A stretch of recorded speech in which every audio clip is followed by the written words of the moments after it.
Nagbabalik ang Miss Q&A Reina Talakera 2026 Res Bakunawan. Candidate number 3, Lixa Labuanan. Pumagitna ka na. At takpan na rin ang tenga ni candidate number 1, si Miss Mia. Tayo magtatanungan na. 30 segundo ang maaari mong ubusin para sa iyong sagot. Okay? Ready? Lixa, ang tanong.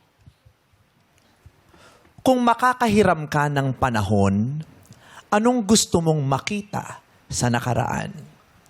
Kung makakahiram ka ng panahon, anong gusto mong makita sa nakaraan? Sagot.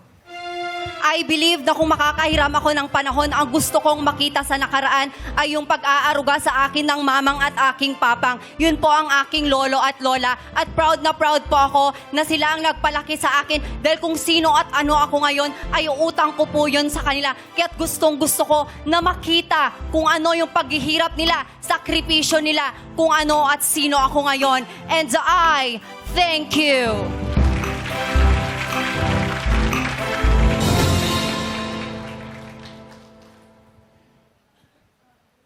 Maaari mo nang tanggalin ang piring. It's your turn. Candidate number 1, Miss Mia. Huwag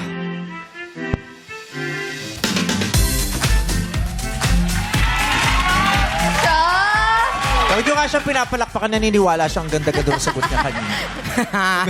May nawalan ako ng, nabunutan ako ng tinik. Kala ko talaga, lais ba na naman ka ako?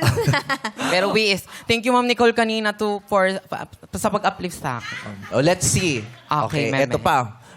Huling katanungan para sa araw na ito. 30 seconds to answer. Kung makakahiram ka ng panahon, anong gusto mong makita sa nakaraan? Kung makakahiram ka ng panahon, anong gusto mong makita sa nakaraan? Sagot. Kung manghihiram ako ng panahon, ang gusto kong makita sa nakaraan ay kung gaano pa kaginhawa ang Pilipinas noon. Bakit? Dahil sa nangyayaring diskriminasyon sa pangungurakot ngayon sa ating bansang Pilipinas. Papangit na ng papangit ang bansang Pilipinas. Kaya naman nananawagan ako sa lahat. Dapat maging mulat tayo dahil kasalanan kung kayo ay bulagpas na nangyayari sa bansa ngayon. And I thank you!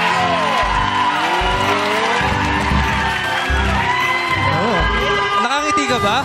Nakangiti ka ba ngayon? Not impressed.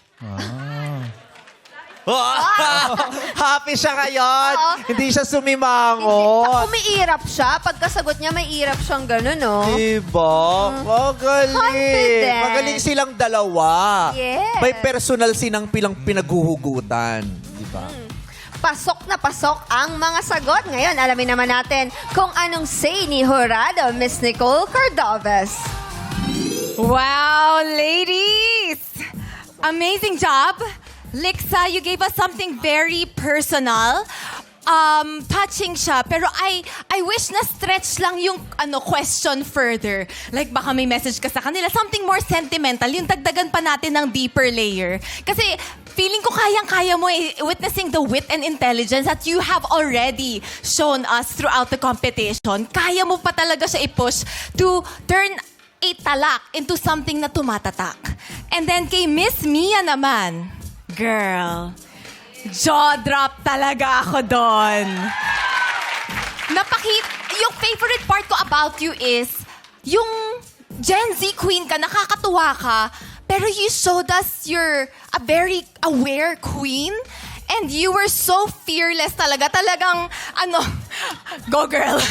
Talaga, you were just true to who you are and very strong statements na nakakatakot sabihin on national television. But mas na-feel ko rin yung sentimentality of it. And it makes me wonder na sa generation mo, paano nga ninyo nai-imagine ngayon yung time na maganda at maunlad pa ang Pilipinas? Kasi palayo na ng palayo sa generation ko, probably iba na. So, it's really interesting actually. So, congratulations ladies! Good luck to the both of you. Maraming salamat sa ating mga hurados. Sa araw na ito, kaninong talak ang mas tumatak?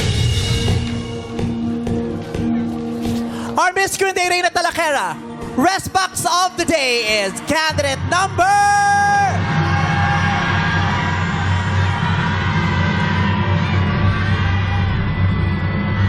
1, Miss Mia!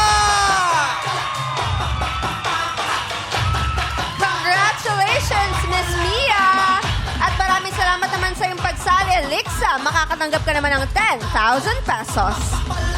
Ang talak na may impact, aani ng palakpak dito sa Miss Cutie Reina Talakera 2026. Laro-laro bigla sa pagbabalik ng our show. Our time is showtime!